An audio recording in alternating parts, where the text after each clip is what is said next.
అన్నీ కూడా ఒకప్పుడు ఆశ్రమ నియమాలు ఉండేవి. ఇప్పుడు మరి తల్లిదండ్రుల దగ్గర పిల్లలు పెరిగేవారు కాదు, ఆశ్రమాల్లో పెరిగేవారు. అంటే గురువుల యొక్క ఆధ్వర్యంలో పెరిగేవారు కాబట్టి వారి యొక్క అసలు నిజతత్వంలో జీవించేవారు. చిన్నప్పుడు చూడండి, మాడు మెత్తగా ఉంటుంది కదా, అప్పుడు చైతన్య ప్రవాహం ఉంటుంది, అప్పుడు విశ్వ చైతన్యం ప్రవహిస్తూ ఉంటుంది.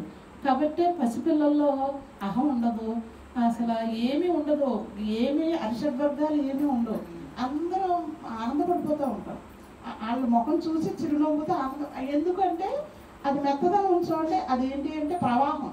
అది మనకు అర్థం కాదనమాట. విశ్వ ప్రవాహం అలా ప్రవహిస్తూనే ఉంటుంది.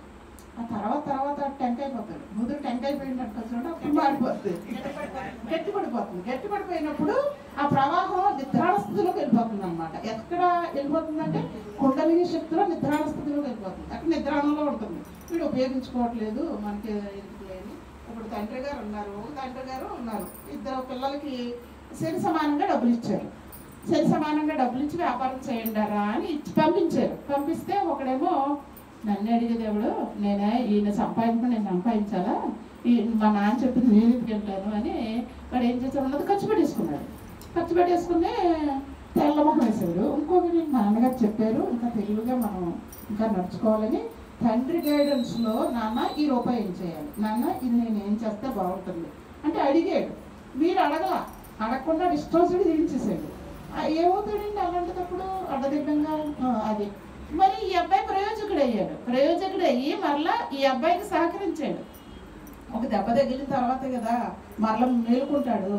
అలాగా ఏడుస్తూ కూర్చుంటాడు. ఇంకేంటి నాకు గతి లేదు, నాకు ఇంకేముందండి, ఇంక అదే పని కదా, ఇంక చచ్చిపోతాను, ఇంకంతే. చచ్చేవాడు కాదు, కోరిక మాత్రం అదే ఉంటుంది, చచ్చిపోతాను అంటే మరలా ఆ తండ్రి కొడుకు ఈ కొడుకుని మంచి దారిలో పెట్టారనమాట.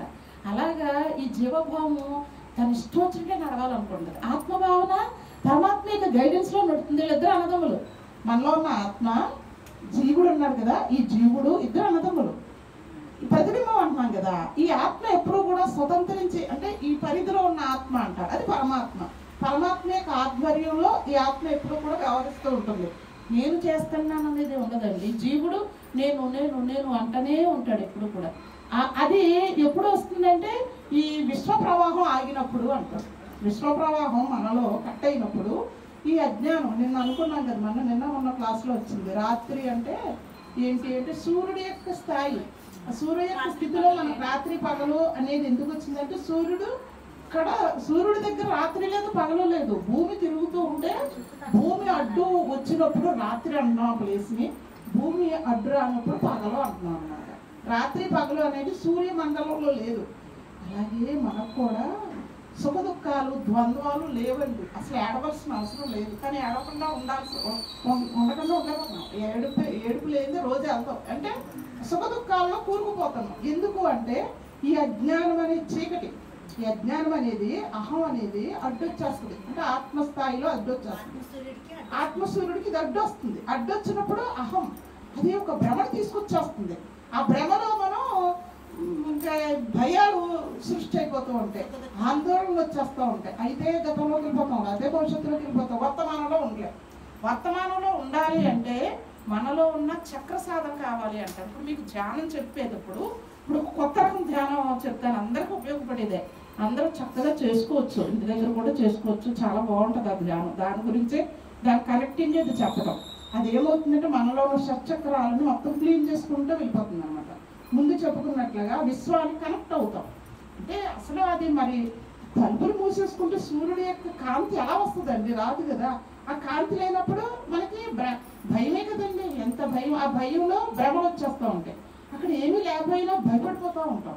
అలాగే భవిష్యత్తు గురించి ఆందోళన, అయితే భూతకాలంలోకి అలా జరగకుండా ఉండాల్సింది, ఇవేనండి టెన్షన్లు, మానసిక టెన్షన్లు ఇవే, ఒత్తిళ్ళు ఇవే. అంటే అన్నింటికన్నా ఏది మనకి బాధ, అసలు రోగం ఏంటంటే భవరోగం అంటారు. అది శరీరానికి కన్నా మనస్సుకి ఎక్కువ ఉంది. ఆ భవరోగాన్ని వదిలించేదేనండి ఈ యొక్క దారి.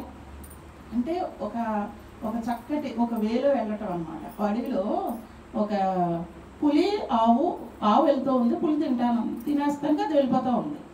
అది వెళ్ళిపోతూ ఉంటే ఈ ఆవుని కూడా పరిగెడుతూ ఉంది, ఆవు కూడా ఈ పులి వెలగ వెలగ వెలగ ఒక గొయ్యి ఉంది, ఆ గోతులో పడిపోయింది ఆవు.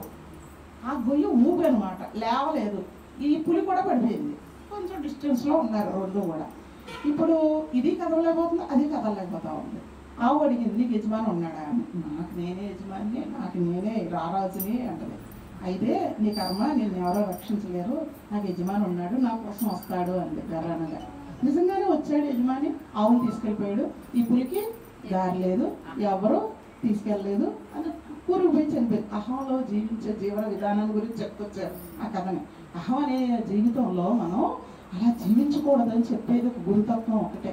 ఎక్కడ కుదరదండి, మీకు తెలియదు అసలు ఈ దారి, ఇంకోటి తెలియదు. ఒక భక్తి ఒక్కటే